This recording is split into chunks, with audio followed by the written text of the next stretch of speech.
Hey everybody, I'm going to show you some squat tips and tricks I like to coach through with all my clients, whether you're using a kettlebell, 2 dumbbells, body weight squat, they're all very important, and mostly the squat is coached the same way. Really, we're working on foot position here, keeping these feet pointed forward or slightly outward if your hips are aligned a little bit differently. You're always going to try to maintain an arch in your foot and keep a really strong base. If you see any collapse going on there, it's going to come up the chain. You'll have some knee, hip problems later on. So we're really thinking about knee dominant lower body exercise. So we're really getting to bend the knees on this one as opposed to hinging with the hips. So again, from the side, knee bending as opposed to hinging with the hips. I'll show you a goblet variation and then a kettlebell variation. Goblet, we're going to press this up against the chest. Whether it's a kettlebell or a dumbbell, this is part of you. The weight is part of you. You're pulled in, your shoulders are peeled back, you're not rounded forward. So again, I need to kind of hold my breath and brace my core on the way down. So I'll just demo for you real quick is a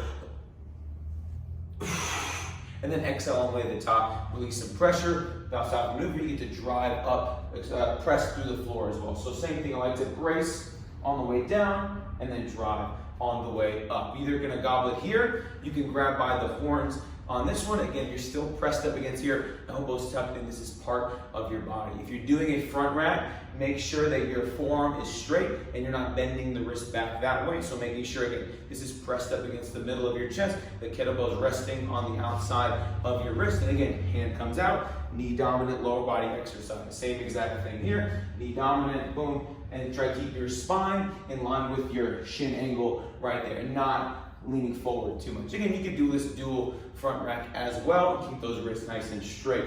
We can also do 2 dumbbells and do a dual front rack position here. I like to keep the elbows up. These are just kind of resting on my shoulders. If they're out here, it's going to be tough to balance with your shoulders and doing some stability. So it'll be a little bit more difficult. So again, from the side, again, my spine stays nice and tall, bending the knees, hips don't go back too much. Again, brace on the way down, and then exhale, explode on the way to the top. So hopefully those tips will help you out. If you need anything else, let us know.